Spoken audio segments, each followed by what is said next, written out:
Re go lakaletsa masego le matlhogo no la wena Conrad Stradom le bobotlhe ba ba felitseng matric ba ileng gore ba simolola ngwaga o montšha kwa yunibesithing. Jaanong mogaetso ra itse gore 2016 ngwaga wa 2016 o ne o thata tota ruri segolo se tonna jang fa re nagana ka boeteledipele ba rona mo Afrika Borwa le lefatshe ka bophara. It was indeed a very turbulent year for leadership globally. But the vision and tireless work of younger leaders should give us all hope for 2017 and beyond as they continue to use platforms like the One Young World Summit to make positive change.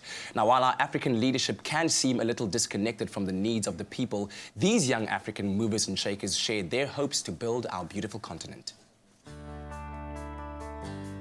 The One Young World Summit provides a platform for young leaders from across the globe to come together and share their solutions to pressing issues in their communities in the fields of business, social entrepreneurship, healthcare, and even media. But what's really fantastic is that the African delegation can come together and start building the connections that the continent will need for us to build it in years to come. So what did they have to say about leadership in Africa? I think the leadership has no accountability for the people. They have no integrity and no sense of vision for the people. People forget the big picture.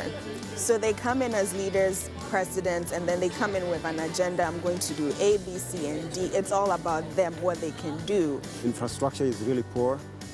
Education is not well funded. Healthcare is bad. We need to start believing in young people and giving young people opportunities to start their own businesses. While the challenges seem insurmountable, young Africans have positive examples of leadership in the likes of Thuli Madonsela and Kofi Annan.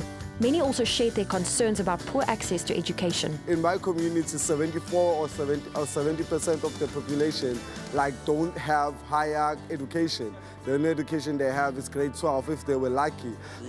Girls in the rural areas are still placed in the kitchen box. It's your job to go get water. It's your job to stay at home and take care of your siblings. They might not get that opportunity to get the education. That fees shoot for.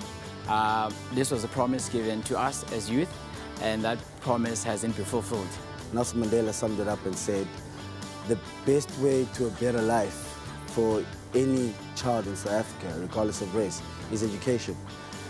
Fees are expensive in South Africa. Students manage two things after university. Either they're in cadet or others become graduates which are unemployed. I think the burning of property within the various varsities, I don't think that's the best way to make your voice heard. There are other ways. I think a peaceful protest is a better way than damaging the property. We must bolster innovation and entrepreneurship among young people and also women, because women are almost the main framework of most communities in South Sudan and also in other African countries. Leaders like refugee turned social entrepreneur James Madier are using their skills to better their communities.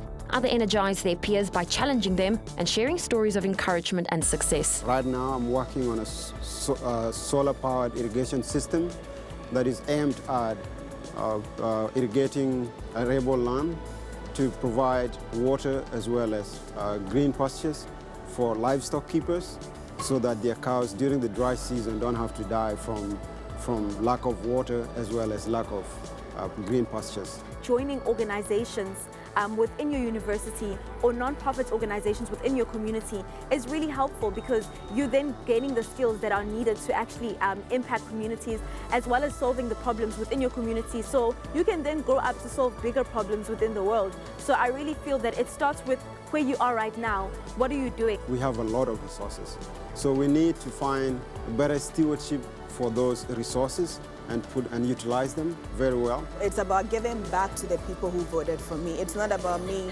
coming in and making a reputation for myself. It's about the people who have put their confidence in you to make a difference. With more African youth accepting the responsibility of leadership, using their talents and cheering each other on across our borders, a stronger, more productive continent is only an arm's reach away.